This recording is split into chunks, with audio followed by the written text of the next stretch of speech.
İşgalcilerin, teröristlerin, Siyonistlerin Kudüs'ü başkent ettiği bir gün, yani namusumuzu işgal ettiği bir gün. Ve bizler inşallah bugünü Peygamber için yürüyün, Kur'an için yürüyün, İbrahim'i bir muşlayla yürüyün, Musa'yı bir muşlayla yürüyün, İsmail'i bir duruşla yürüyün. Yürüyün dostlar, yürüyün Müslümanlar.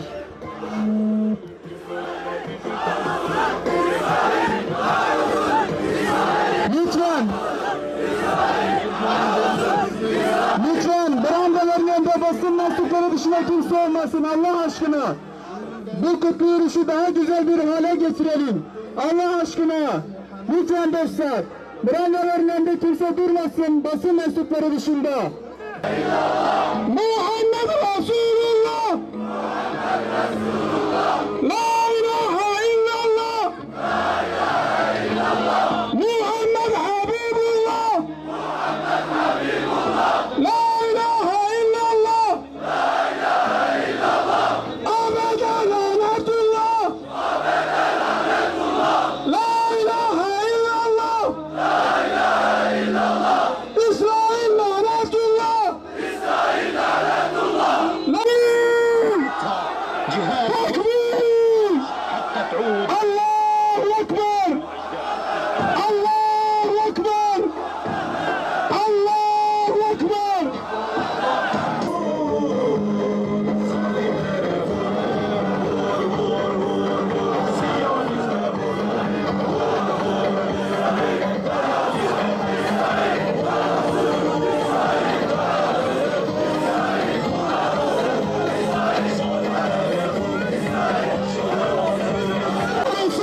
İsrail, kahrolsun! İsrail, kahrolsun!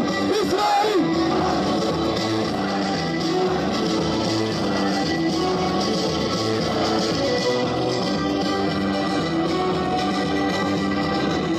Zalimin en ağası, dünyanın baş belası, insanlık yüz karası, melun devlet İsrail. Kahrolsun! ABD!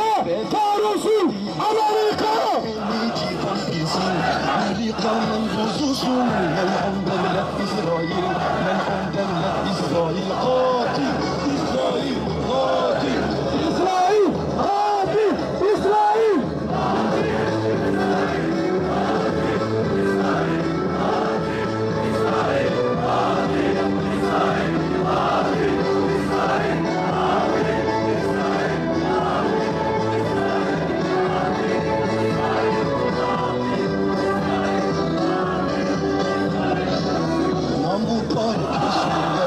Uşağın Abbas'ıyla, İngiliz köpeğinle, cehenneme İsrail, cehenneme İsrail, Şimon Livni. Çukurun yüreğimizi dağılıyor. Filistin'im, sende Peygamberimizin miraca yükselişi var. Tekbir! Tekbir! Tekbir! Allahu Ekber!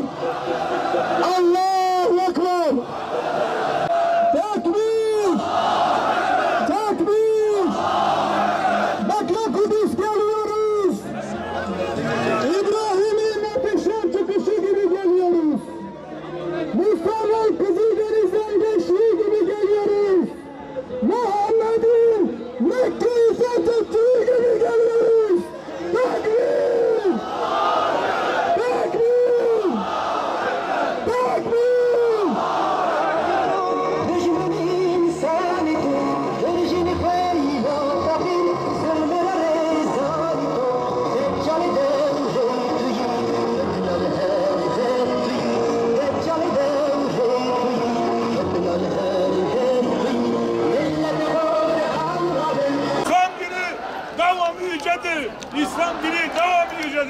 asla ve asla mağlup olamaz.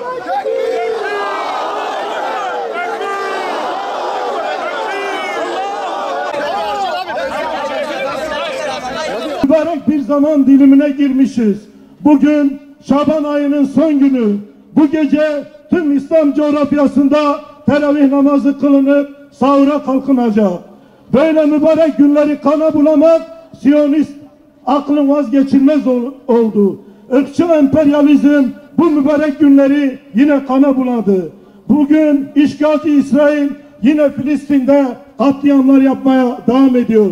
50'den fazla şehidimiz, 2000'den fazla yaralımız var.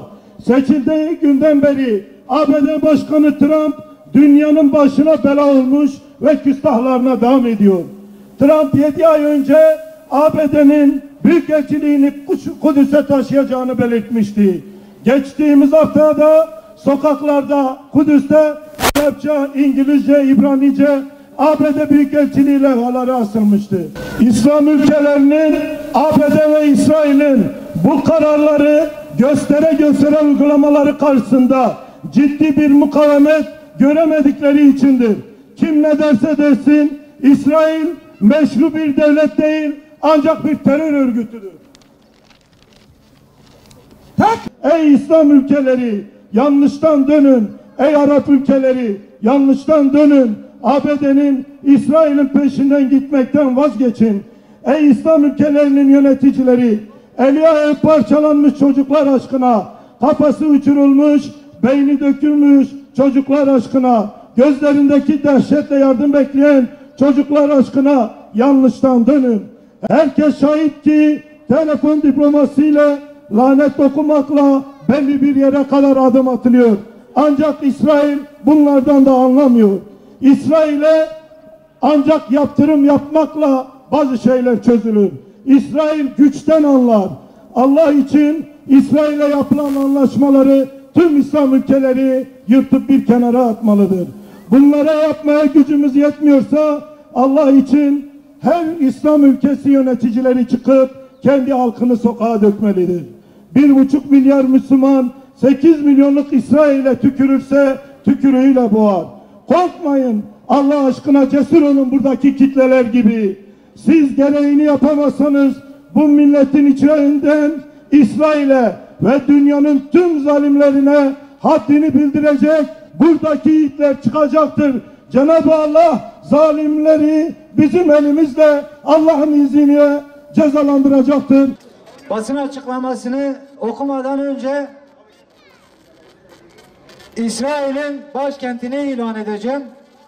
İsrail'in başkenti cehennemin dibidir. Bismillahirrahmanirrahim. Sen onların dinlerine uymadıkça Yahudi ve Hristiyanlar asla senden hoşnut olmazlar. De ki şüphesiz doğru yol Allah'ın gösterdiği yoldur. Eğer sana gelen bunca ilimden sonra istek ve arzularına uyacak olursan senin için Allah'tan ne bir dost ne de bir yardımcı vardır. Bakara suresi 120. ayet-i kerime. Sessizliğimizden, suskunluğumuzdan, iç çatışmalarımızdan, ihtilaflarımızdan beslenen işgalci Siyonistler, mukaddes Kudüs için direnen Gazze'deki büyük katliamlar Müslümanlara büyük katliamlar yapmaktadırlar. Ve yapmaya halen bugün de devam ediyorlar. Sadece İslam ümmeti için değil, insanlık için büyük bir felakettir Siyonizm. 70 yıldır Müslümanların ilk kıblesinin olduğu kutsal topraklarda büyük bir barbarlık sergilenmektedir.